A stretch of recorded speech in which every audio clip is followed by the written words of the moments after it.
Vamos tratar do tema segurança pública. Lamentavelmente, câmeras de segurança registraram o momento em que o suspeito de matar a estudante da USP, Bruna Oliveira da Silva, persegue o assassino e ataca a vítima.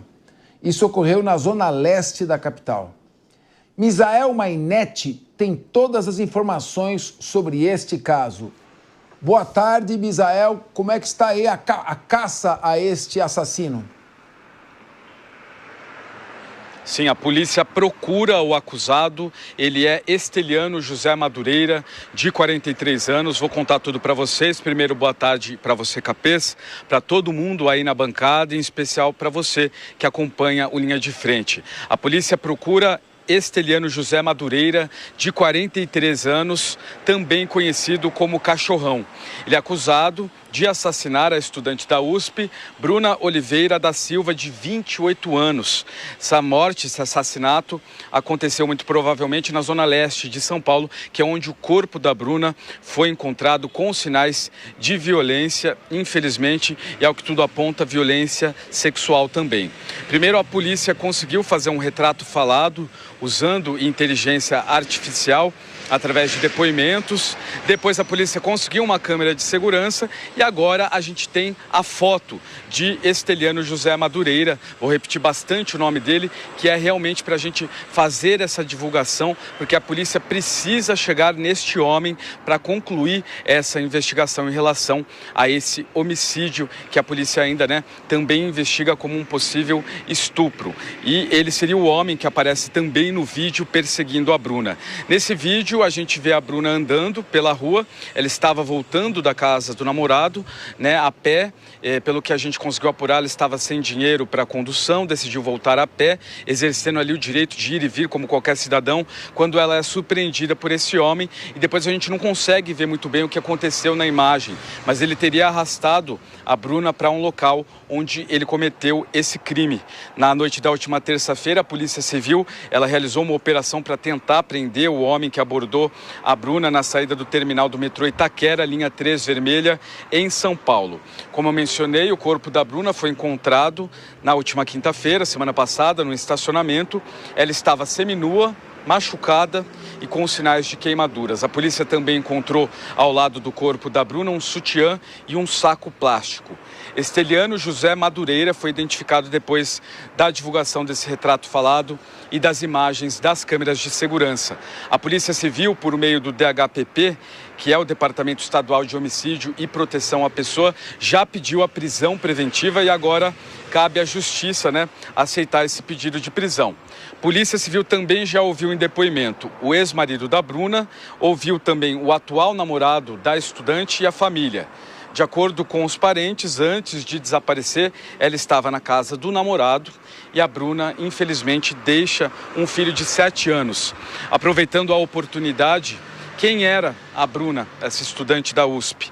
Ela era formada em História pela Universidade de São Paulo, fez mestrado no programa História Social da Faculdade de Filosofia, Letras e Ciências Humanas da USP em 2020. Fazia pouco tempo também que ela havia sido aprovada para o mestrado e pós-graduação em Mudança Global, ou melhor, Mudança Social e Participação Política também pela USP. E como eu mencionei, deixa uma filha de 7 anos. Era mais uma jovem que, mesmo com uma baixa condição, baixa estrutura ali de renda, conseguiu, por meio aí, do acesso ao estudo público, conseguiu concluir a graduação, as pós-graduações, estava aí, numa carreira em alta, estudando bastante para trabalhar, enfim, para contribuir com o próprio conhecimento, contribuir com a sociedade e, infelizmente, foi morta de uma maneira brutal, nesse assassinato que comoveu todo mundo mais uma vez em São Paulo. Vale falar que foi mais uma vez, porque nos últimos meses, infelizmente, a gente tem acompanhado vários casos. Então, para fechar nossa participação aqui, o nome, do procurado, do principal suspeito, Esteliano José Madureira, de 43 anos. A gente vai acompanhar esse caso bem de perto. Capês? Misael, tem alguma informação, o DHPP divulgou alguma informação sobre eventuais antecedentes dele, a condição, qual ele estava desempregado ou não, o que ele fazia no local? Algum detalhe a mais foi divulgado? Capês, eu conversei agora há pouco com a delegada responsável pelo caso, doutora Ivana, perguntando se haveria alguma coletiva de imprensa e também entramos em contato com a Secretaria de Segurança Pública. Por enquanto, ainda não tenho informações sobre antecedentes criminais. O que eu já sei é que a Polícia Civil sabe quem é esse homem, sabe a região onde ele mora, mas ainda não sabe exatamente se ele tem antecedentes criminais. Isso está sendo investigado. Muito possivelmente hoje a gente deve ter mais informações sobre o passado dele e sobre quem ele é. O que eu sei, que eu já consegui apurar, é que ele é conhecido como Cachorrão e ele seria morador também da Zona Leste, em São Paulo, onde aconteceu esse crime. Muito obrigado, Misael Mainetti, aí trazendo informações atualizadas sobre mais um crime bárbaro em nosso país e na cidade de São Paulo. Meu querido Sérgio Zagarino, a doutora Ivaldo eu conheço há muito tempo, é delegada firme, brava pra caramba e muito competente. Tenho certeza que logo, logo teremos uma resposta adequada a esse crime bárbaro. Precisa identificar quem é essa pessoa, o que ele estava fazendo, por que estava circulando por ali como um desocupado completamente sem vigilância. Sérgio Zagarino, secretário de Segurança Urbana de Guarujá, sua visão. É bárbaro, né? Mais um crime bárbaro. E no olhar, na ótica da gestão de segurança pública, é algo que dificilmente a força do Estado, as forças de segurança conseguem inibir esse tipo de crime. Afinal de contas, não tem como você fazer com que existam viaturas que possam inibir essa atitude, essa conduta, que ao analisar as imagens, tudo indica que ele foi ao ataque da vítima no intuito de abusar dela, de molestar ela, e em razão de como ficou o corpo, parece ter sido ali uma prática de estupro. E geralmente nesses crimes de estupro, nós estamos diante de pessoas que têm distúrbios mentais, estamos diante de psicopatas. E você tem muita dificuldade, porque se a gente for falar aqui de segurança pública, vamos lá, policiamento, polícia civil, câmera de monitoramento, tem uma dificuldade muito grande. Como é que você vai conseguir inibir esse tipo de violência? E a gente tem que lembrar que o crime em si existe desde antes de Cristo. Então, o crime e pessoas com distúrbios não deixarão de existir. O que a gente tem que avançar cada vez mais é, principalmente com o que já tem aqui em São Paulo, que é o Smart Sampa. Por exemplo, a gente só tem, por enquanto, as imagens de uma câmera de monitoramento. E vai facilitar muito o trabalho da polícia investigativa, da polícia civil, com mais imagens. E, com certeza, a delegacia especializada ela vai buscar as imagens de todo o quarteirão, imagens que já devem também estar no local com disposição do poder público, para conseguir apurar e atender um clamor público, que é a solução desse crime bárbaro. Prevenção e inibir esse crime diante de psicopatas é praticamente impossível. Porém, a gente tem que ter uma pronta resposta do poder público para capturar crápulas, pessoas que cometem esses crimes bárbaros que nos deixam sem palavras, Capês. Rodolfo Marins, como disse o Sérgio Zagarini, o crime ocasional, aquele homicídio praticado eventualmente por cidadão que nunca delinquiu antes, ou mesmo o estupro, são difíceis de serem previstos, né? Cabe à Polícia Judiciária buscar a repressão, a não ser que se trate de um criminal em série, né? Um serial killer, né? Como você vê essa questão, então, e está difícil andar em São Paulo, esses crimes sexuais estão se multiplicando muito, estão ocorrendo em pontos e nos horários e locais ermos e locais de pouca vigilância. Como o Sérgio Zagarino disse, tem que espalhar câmeras por toda a cidade porque é impossível colocar um policial em cada esquina. Exatamente, Capês. É muito triste, é lamentável que mais uma mulher tenha sido vítima desses canalhas que se escondem nas escuridões, nos becos e esquinas. Vamos tentar entender melhor esse caso, porque no último domingo, dia 13, ela sai do Butantã, onde morava o namorado, a qual ela estava com ele fazia cerca de 3 meses que ela estava namorando. O namorado falou, vou te levar em casa, mas como estava chovendo muito, ela decidiu ir de ônibus, ficou um acordo ali. E ela foi de metrô, da estação Butantã, pegou o metrô e chegou na estação Corinthians Itaquera e perdeu o último ônibus. E aí vem um retrato aqui que eu quero colocar na mesa para todos vocês, não só meus colegas de bancada, mas para nossa audiência. Trata-se de uma mulher de 28 anos que já estava fazendo a sua pós-graduação, já tinha terminado a pós-graduação, desculpe, tinha sido aprovada para fazer o seu doutorado, mas pasmem, mãe de um filho de 8 anos, não tinha dinheiro na sua conta para pegar um transporte privado, no caso, esses transportes por aplicativo. O namorado mandou o dinheiro para ela, só que na hora que ela foi pegar o carro de aplicativo, o celular dela havia acabado a bateria. O que ela decide, então? Sem dinheiro. Esse é o retrato de uma sociedade, tá? Que hoje ter faculdade, ter uma pós-graduação não quer dizer nada. Olha só o mundo que nós vivemos. Olha só o Brasil que nós vivemos. Olha só isso, olha o retrato. Prestem atenção. Ela estava sem dinheiro e decidiu caminhar a pé por volta da meia-noite até a sua casa. Meia-noite até a sua casa. Ninguém pode mais, nenhuma mulher pode andar mais 11 horas da noite, meia-noite, porque corre o risco de ser ceifada, de ter a sua vida retirada por esses marginais. As imagens estão na tela, foi identificado aí esse criminoso. Provavelmente, muita gente vai falar que é uma vítima da sociedade, e se for preso, aí a gente tem aqui a ilusão, né, do pensamento que essa pessoa pode sair em uma audiência de custódia. Olha só o absurdo, o Brasil que nós vivemos. A Jovem Pan faz muito bem uma campanha, já fui assaltada. A próxima campanha deveria, eu conheço uma pessoa que foi assassinada, porque é isso. Você hoje não basta mais vir, olha só, né, te assaltar, eles te matam. E vitimando uma mulher, eles estupram e depois quebram o pescoço. Foi isso que aconteceu com ela.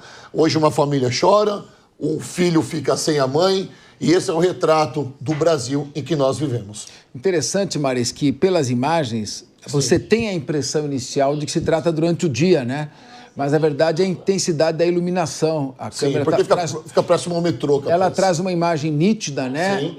E isso explica por que ela está caminhando ali, que não é durante o dia. Não foi durante o dia, foi durante a noite. Mas isso justifica o fato dela estar Eu quero só terminar aqui para fechar. Por favor.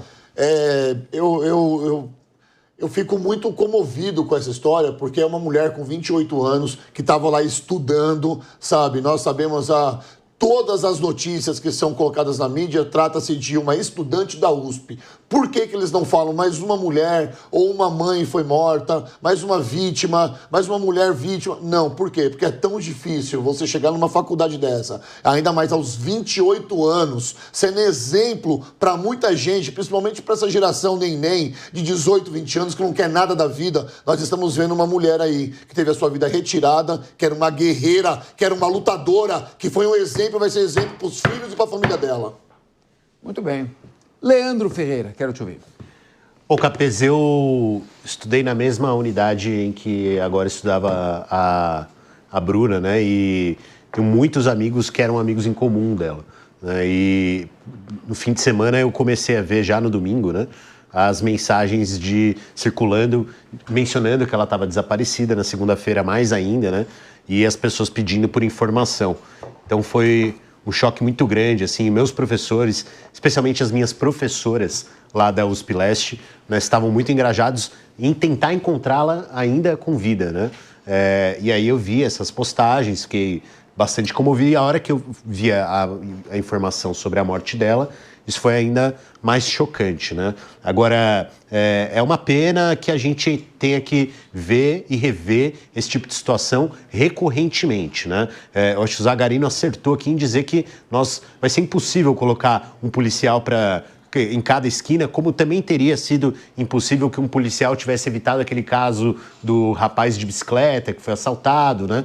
Não bastaria ter um policial ali para evitar aquela situação. Mas existem, principalmente na perspectiva da prevenção, algumas iniciativas que deveriam ter sido tomadas nas cidades há muito tempo, né? Esse pedaço aí em Itaquera, o Capê sabe bem, porque ainda que seja algo importante, é parte responsável, Capês. O fato de ter ali o estádio do Corinthians, a estação, o shopping, é muro que não acaba mais. É a cidade de costas para ela mesma, né?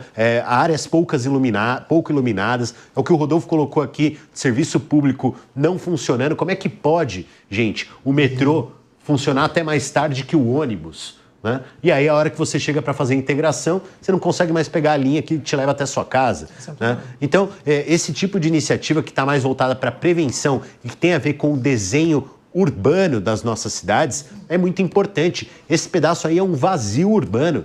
Acho que precisa urgentemente atores públicos e privados que estão na região.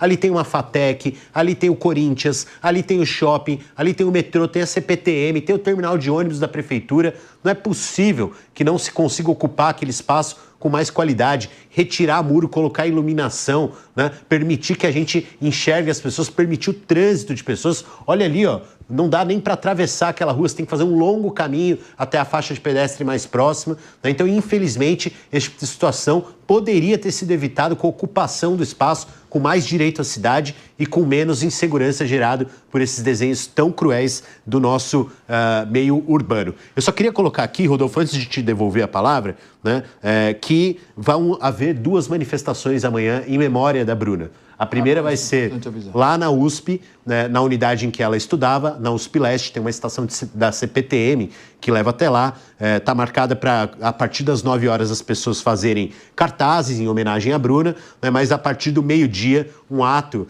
né, lá no centro da unidade, né, especialmente do pessoal do Programa de Mudança Social e Participação Política, que é o PROMUSP, mas vai haver também umas 18h30, 6h30 da tarde, na estação Corinthians Itaquera. Então, quem quiser comparecer, né, é um horário que circula muita gente ali, pode comparecer para prestar homenagens e para prestar também a sua indignação pela morte dessa mulher tão brilhante, como disse aqui o Rodolfo, e que deixa uma criança que acha que agora todos da sua comunidade vão ter muita responsabilidade de ajudar a criar. Muito bem. Ricardo Rose, que esse vagabundo pague pelo que ele fez, por essa tragédia que ele provocou, esse crime covarde, e que ele arda na cadeia. Queria te ouvir, Ricardo Rose. Capês, realmente mais um crime bárbaro, absurdo, e os meus colegas já falaram aqui, a exaustão, realmente a revolta toma conta de todos nós, deu para ouvir isso nas palavras do Rodolfo, do Leandro também, meus sentimentos, o Leandro, de alguma maneira, você conhecia e tinha algum contato com seus amigos aí da USP, seus professores, com a Bruna. É triste nós estarmos aqui mais uma vez relatando um crime bárbaro como esse. E eu acho que o Zagarino colocou muito bem. Nós precisamos ampliar, então, o Smart Sampa, que é um programa que nós temos em São Paulo, principalmente nessas regiões, onde a gente tem metrô, onde tem USP, onde tem o estádio do Corinthians, tem shopping center, e a gente vê que a gente só está vendo alguma cena como essa que está aparecendo aí, porque tem uma câmera em algum lugar, provavelmente deve ser alguma instituição privada aí que cedeu essa câmera, mas talvez nesses ambientes próximos a metrô, a determinados estabelecimentos de alta circulação de pessoas, a gente já deveria ter um policiamento digital, vamos assim chamar, né? Câmeras de segurança que fazem parte do Smart Sampa funcionando. Daí a importância da gente também ter cada vez mais o apoio da Polícia Municipal, da Guarda Civil Metropolitana, que poderia ser mais pessoas aí. Eu concordo com os meus colegas que, independente do tipo de política pública, aí nós temos que melhorar muito política pública de segurança, muitos crimes vão ser difíceis da gente evitar. Nós vamos fazer todos os esforços possíveis para evitar, mas alguns acontecerão. E quando acontecerem, nós temos que ter o máximo de inteligência, de informação, para que a gente possa resolver ele com rapidez e dar um pouco de dignidade às famílias que estão sofrendo, a família, no caso, que está sofrendo nesse momento, sendo ágil na solução do problema. E as imagens podem ajudar muito, e a tecnologia pode ajudar muito. Então, é um dos caminhos que nós podemos seguir para tentar evitar outras tragédias tão tristes à nossa sociedade, como é o caso dessa da jovem Bruna. Agora, Zagarino, ele deve pegar ou estupro seguido de morte, ou homicídio qualificado, com várias qualificadoras, mais o estupro. E deve ficar preso aí por muito tempo, pelo menos. Mas eu ainda acho a legislação brasileira para determinados crimes muito branda, se comparada com a de outros países, inclusive Estados Unidos, que é o maior berço da democracia ocidental. Então, ainda é muito pouco para punir esses crimes bárbaros que ocorrem aqui. Você, num caso como esse, tem gente que é a favor, tem gente que é contra. A nossa Constituição Federal proíbe, expressa explicitamente. Você é a favor da prisão perpétua ou da pena de morte para crimes como esse, embora, já adiantando, só mesmo um plebiscito e uma nova Constituição poderia cogitar disso. Qual a sua avaliação? A favor de pena de morte, Capês. Nesse caso, assim, eu não tenho dúvidas, porque são crimes bárbaros que comovem toda a sociedade. E a pena de morte, essa sanção do Estado que não teria retorno, ela seria, na verdade, não teria nem como você ressocializar, ela se daria apenas se nós tivéssemos certeza absoluta com imagens da prática do crime. Porque a única coisa que me daria medo de existir uma pena de morte no Brasil, ou até mesmo uma prisão perpétua, é se nós tivéssemos 1% de dúvida acerca da conduta cometida e a infração por determinada pessoa. E não são poucos casos que a gente tem de erros judiciais, de sentenças que depois são revertidas nos tribunais por provas que são muitas vezes afastadas. Então, assim, eu sou a favor de pena de morte, sim, em casos de estupro, em casos bárbaros como esse, ou até dos que você comentou de serial killers. Aquele caso do maníaco do parque, que está preso até hoje, que fez sofrer tantas e tantas famílias também aqui na capital paulista. Merece estar vivo uma pessoa dessa? Quem está em casa sabe que não merece. A minha opinião, acho que tem que sim ter pena de morte. Se tiver que fazer plebiscito para alterar a Constituição Federal, que faça, porque dessa forma que está, não adianta colocar na cadeia, porque se for psicopata vai sair, vai estuprar e vai matar outra pessoa. Bom, Rodolfo Maris, são questões aí que são colocadas, a comunidade jurídica diverge bastante. No caso da prisão perpétua da pena de morte, só uma nova Constituição ou um plebiscito poderia autorizar. No caso da redução da minoridade, né, que está ali no artigo 227 da Constituição Federal, haveria discussão sobre se poderia ter uma emenda constitucional ou também seria necessário um plebiscito. Claro que revolta sobre o influxo da emoção, a gente tende a pedir punições mais severas, mas a legislação brasileira não é um pouco branda para esse tipo de crime? Você vê os assassinos da Daniela Pérez, crime horrendo, logo ganharam as portas da liberdade. Verdade, Capês. A gente vive num país onde esse processo penal, onde a pena tem que ser, de fato, repensada, né? E no direito penal é considerado inimputável quem não pode ser responsabilizado criminalmente por seus atos, geralmente devido a uma condição mental. Sabe o que pode acontecer com essa pessoa, com esse criminoso, caso ele seja preso? Eu estou aqui orando para que ele seja preso. Pode vir uma defensoria pública, colocar algum tipo de laudo e colocar que ele tem algum problema mental. O Brasil funciona dessa forma. O Brasil nós sabemos que é pró-réu. Até quem aí não tem partido de esquerda e não tem partido de direita. Nós entendemos que o Brasil é pró-réu. Nós vimos a saidinha, nós vemos outros benefícios. Outro dia um juiz colocou um casaco e pediu para diminuir o ar condicionado numa audiência. Nós estamos vendo que tudo no Brasil é uma questão de não ser punitivista, ser legalista em alguns sentidos. Mas nós entendemos que já passou da hora para a gente rever principalmente a nossa dosimetria de pena. A gente precisa rever isso, porque uma pessoa como essa, que tirou a vida de uma mulher batalhadora, que estava investindo no seu futuro, que deixou... E quantas Brunas não morrem por dia? Quantas Helenas, quantas Marias não morrem por dia vítimas de um crápula como esse? Nós temos que rever de verdade a nossa dosimetria de pena, Capês.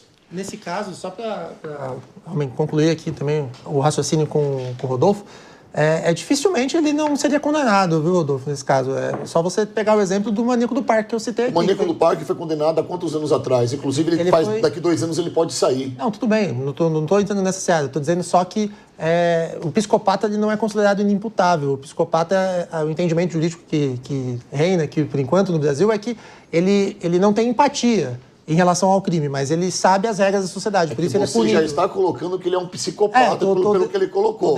Mas a estratégia de defesa são várias. A estratégia de defesa são várias. Vale se compadecer com a vítima e não de fato com o criminoso. Sim, é que nesse caso, provavelmente, espero que ele seja capturado, devidamente processado e condenado. Eu espero que ele apodreça na cadeia. Exatamente. É isso que eu quero. Eu quero que ele apodreça na cadeia. Se tivesse castração química no país, se você me permite falar aqui, Capês, eu gostaria muito que tivesse isso, para esse tipo de crime, sabe? Com provas, com filmagem. Faz uma castração química e solta ele lá 20 minutos num banho de sol com um monte de faccionados. Olha que legal. Aí nós vamos ver o que vai acontecer.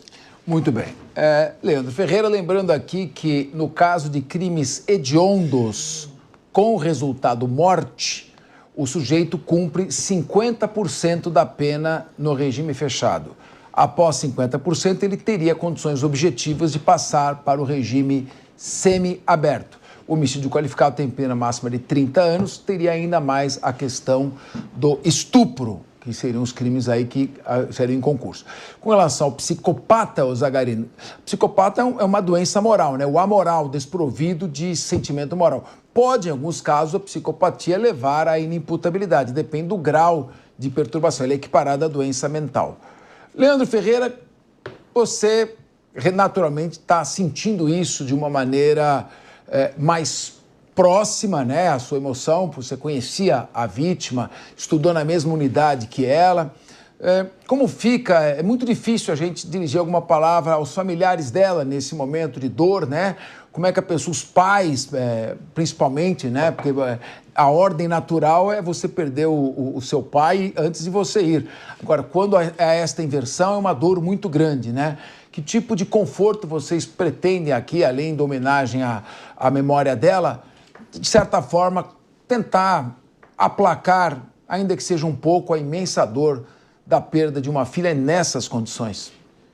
Olha, a Bruna, ela escolheu estudar mais uma pós-graduação no programa de mudança social e participação política. Então, eu entendo que o desejo dela fosse por transformação, né, e a partir especialmente da ação coletiva, né, por tudo que significa, inclusive, esse programa de pós-graduação tão bem conceituado lá na USP Leste.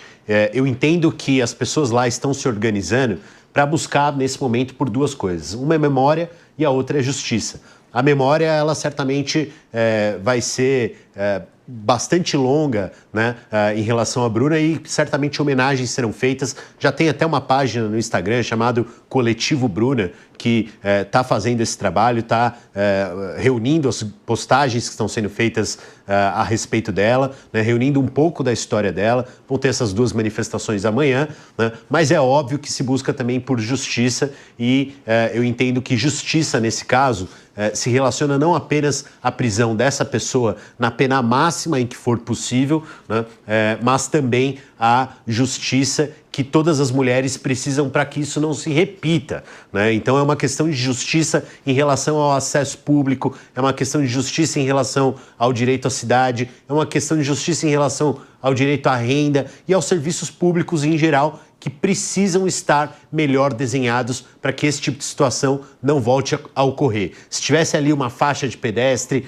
se tivesse ali uma banca de jornal aberta, se tivesse ali um ônibus passando no horário correto, se tivesse ali, né, um carregador de uma tomada em que pudesse ser carregado o celular dela e ela pudesse fazer ali depois o pedido do carro de aplicativo que ela pretendia, talvez tudo isso tivesse sido evitado. Então a justiça, ela não se dá, né, apenas em relação ao caso e à punição dessa pessoa, mas a justiça que todos nós precisamos obter depois de um crime tão bárbaro quanto esse, que foi um crime contra ela, mas principalmente contra todas as mulheres e contra toda a sociedade que não se sente segura numa situação assim. Muito bem. Meu querido Ricardo Rosa, agora, alguns cuidados a gente tem o dever de passar aqui, né? São cuidados mais ou menos óbvios, mas a gente não pode distrair, né? No momento da distração ocorre a tragédia, né? Determinados horários há uma incidência maior desse tipo de crime, né? Madrugada, mulheres que são obrigadas a trabalhar e saem muito cedo de casa, saem às 4 horas da manhã, porque levam 3 horas no deslocamento do trajeto. Então, ali às 4, 5 horas da manhã, antes do sol nascer, é um horário perigoso. E também a partir das 10 horas, 11 horas da noite, que os locais, as vias públicas ficam mais desertas, mais abandonadas. E, principalmente, muito cuidado ao passar ao lado de terrenos baldios, estacionamentos ou áreas em que ela possa ser arrastada para um determinado local. Não dá conversa para ninguém. Eu lembro num município, eu não lembro agora, se foi o município de Bariri, o sujeito furou o pneu do carro que estava estacionado. Quando a moça saiu, ele falou que tinha uma oficina e a convidou, atraiu até o local onde praticou o estupro. Ou seja, estar sempre desconfiado e não ter medo de ser grosseiro. É melhor cortar abruptamente do que muitas vezes na indecisão ficar. Eu costumo dizer o seguinte: quando você está na dúvida, é porque a coisa é ruim, senão você não ficaria na dúvida. Na dúvida não. Não é? Exato, Capês. Como é que você, com a tua experiência também, aí você acha que a polícia pode orientar as pessoas, ter alguns manuais e pelo menos divulgar os locais de maneira mais ostensiva onde esses crimes ocorrem com maior frequência e uma cartilha, porque quando o Estado não consegue proteger, talvez ele tenha que ensinar a pessoa a tomar as suas próprias cautelas. Todo cuidado é sempre pouco, né? Acho que você falou muito bem, a gente precisa sim, acho que o Estado tem que fazer mais campanhas de informação, porque às vezes no dia a dia, corrido da vida das pessoas, trabalho, estudo, faculdade, família, a gente fica distraído e acaba deixando passar algum cuidado importante. Eu acho que nesses ambientes, como terminais de ônibus, terminais de metrô, alguns shoppings, deveria ter espaços específicos com carregadores de celulares, com sinais de Wi-Fi gratuito, para que as pessoas pudessem, de repente, nesse caso, pelo que a gente lê, que a gente ouve das histórias, ela talvez dando uma carguinha de 5 minutos no celular ali. Em Nova York, por exemplo, tem uma ideia barata que funcionou, eles pegaram aqueles orelhões antigos, aquele espaço que já estava todo conectado e construíram ali um totem com sinal de Wi-Fi, recarregador de celular e um mapa da região. Então, às vezes, em alguns espaços públicos aqui, a gente possa ter isso. Um simples carregador de celular ali no terminal de metrô talvez pudesse ajudar. Agora, a gente fica sendo engenheiro de obra pronta, né? Enfim, dando palpite em tudo, porque o que nós queremos realmente é que não aconteça com outras pessoas, com outras mulheres, diminuir o índice de violência. Mas novas ideias devem aparecer para que a gente consiga, de repente, melhorar essa sensação de insegurança absurda que percorre o coração de todos nós. Agora, meu querido Sérgio Zagarino, você já chegou a mencionar isso. Se nós colocássemos dispositivos nas saídas do metrô, por exemplo, na entrada de estádios de futebol ou locais, pontos de ônibus em que a câmera conseguisse identificar se o sujeito é procurado pela justiça e imediatamente comunicar a viatura mais próxima, a tecnologia acaba auxiliando bastante nesse tipo de prevenção, porque esse marginal, ele frequenta estádio de futebol, com certeza, ele vai entrar novamente no metrô, vai tomar um ônibus, ele está circulando pela rua. Então, quanto maior o número de dispositivos capazes de fazer a identificação do sujeito, auxilia a polícia, porque é impossível colocar um policial em cada esquina, eu repito. Então, a tecnologia deve fazer esse papel, não é? Você, como secretário de Segurança Urbana, qual a contribuição que você daria a quem está nos assistindo agora no Linha de Frente? Que eu tenho me debruçado nesses últimos meses em razão de algumas reuniões com empresas de tecnologia para a gente entender o que tem de mais moderno hoje para atender as cidades. E, por incrível que pareça, a tecnologia do Smart Sampa, ela é muito boa. Inclusive, esse criminoso, se estiver em São Paulo, ele vai ser capturado, o Smart Sampa vai pegar ele de alguma forma, que faz sentido que provavelmente ele saia da capital. É muito difícil esse indivíduo permanecer na capital, porque se permanecer na capital de São Paulo, com as imagens cadastradas na inteligência artificial do Smart Sampa, ele será capturado pela Guarda Civil Metropolitana. E voltando aqui ao raciocínio, tem outras tecnologias que já são superiores à utilizada do Smart Sampa, que já consegue aproveitar o software da inteligência artificial em todas as câmeras, não só a câmera acoplada com a tecnologia. E aí você utiliza esse software, essa inteligência artificial, em câmeras privadas, inclusive. Por exemplo, essa câmera que a gente viu as imagens, poderia já ter o acesso à tecnologia com a inteligência artificial e aí integraria a central de monitoramento em conjunto com as câmeras que o poder público já tem acesso. Então, a gente caminha passos largos para um Minority Report, para fazer com que a cidade inteira seja monitorada. Isso é muito positivo. Só que eu queria também destacar a necessidade, vindo de encontro, na verdade, e concordando com o que o Leandro Ferreira apontou, sobre cidades inteligentes. Porque você ter um monitoramento grande da cidade é uma ação inteligente, lógico. Mas você ter uma mobilidade urbana que seja muito mais eficaz, que seja interligada. A questão que o Leandro colocou aqui dos horários, de não bater o horário do ônibus com o horário do metrô, isso é simples de ser solucionado e uma necessidade urgente. Um outro ponto, que aí foi você que falou, Fernando. Tem gente que leva 3 horas para chegar no trabalho. Pô, isso é um problemão em termos de cidade. Vamos discutir cidade. Se a cidade não é inteligente, uma pessoa tem que se deslocar de um bairro até o outro, que leva 3 horas, muitas vezes para outra cidade. Como é que a gente vai trabalhar para fazer com que os bairros fluam melhor, funcionem melhor? Será que se ela não estivesse trabalhando, estudando no bairro dela, não seria mais seguro, com toda a comunidade em torno dela que a conheceria? E ela não teria que ficar se deslocando nessas avenidas largas, com os muros, em locais escuros? Percebam, a gente tem que avançar não só em tecnologia com a câmera de monitoramento, mas principalmente na discussão de cidades inteligentes. O Ricardo Rosso pediu a palavra, Ricardo? Eu queria só fazer uma complementação. A gente fala muito aqui de alguns outros países. Eu tive a oportunidade de 2 oportunidades para a China. E essa tecnologia que você fala, Zangariano, já funciona há anos na China. Se atravessar fora da faixa numa rua em Pequim, eles identificam você, automaticamente você já recebe um comunicado no seu celular. É tudo integrado, não precisa ter nenhuma pessoa física ali te abordando, não. Qualquer delito de jogar um lixo em determinado lugar errado, você já é identificado e é comunicado na hora. Então, essa tecnologia já existe. Inclusive, o atual prefeito, Ricardo Nunes, está na China, está em Xangai, participando de um evento, de um summit que tem a ver com cidades inteligentes. Espero que o prefeito lá conheça, entenda, traga novas ideias. Aqui a gente já tem o Smart Sampa, precisa ampliar essa tecnologia, se conectar com a rede privada também, aí numa parceria com a iniciativa privada, para que a gente consiga ter cada vez mais possibilidade de ajudar a combater o crime de maneira geral. Agora, o Rodolfo Maris, você também é um especialista nessa área, apresentou programas sobre segurança pública durante muitos anos. O papel do município é fundamental. Sim. Você tem não só a Guarda Municipal, que agora talvez com a PEC possa ter função de policiamento ostensivo, mas mais câmeras de televisão, iluminação pública, cassação de alvarás, essas áreas, esses terrenos baldios que funcionam aqui, por que estão funcionando? Por que não existe IPTU progressivo para que você possa sancionar o mau uso da propriedade? Todas essas questões. Falta um pouco mais de integração entre União, Estado e município nessa proteção ao cidadão.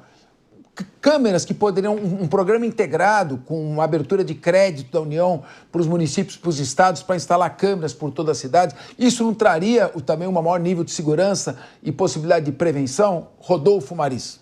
Capês, sim, traria um maior número de prevenção, principalmente, mas parece que a periferia, que é ali onde ela estava, né, que Corinthians e Itaquera, para aquele lado, passou ali do Tatuapé, já é considerado periferia de São Paulo, né, ou também está como periferia, entenda como vocês quiserem. Parece que é esquecido pela prefeitura e pelo estado de São Paulo. Por exemplo, ao andar no centro da cidade ou perto de algumas pontes, você sempre vai ver uma blitz. A polícia militar está sempre lá com as blitz, prendendo as motos, prendendo os carros, fazendo o trabalho dela? Ok, fazendo o trabalho dela.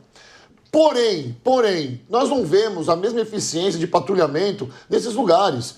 Olha que foi dito na mesa que o Smart Sampa está funcionando em São Paulo. Mas por que o Smart Sampa só estão em lugares estratégicos? Por exemplo, na Vila Madalena, que é um bar boêmio, no centro de São Paulo. Por que não está estendido, por exemplo, na Barra Funda, que é onde termina o ponto de metrô, e lá em Corinthians e Itaquera? Por que não estão nas extremidades? Precisa ser melhor avaliada isso. Sabe por quê? Porque, como diz aqui o Leandro Ferreira, esse polo comercial, que é o ponto final Corinthians e Itaquera, transitam milhões de pessoas todos os dias. E é inadmissível que o metrô funcione além dos ônibus. Então, se o metrô funciona até 1h da manhã, não tem nexo o ônibus, o último ônibus sair à meia-noite. Há uma discrepância no que tange ao planejamento dessa política comunitária. E como você bem diz, Capês, assim,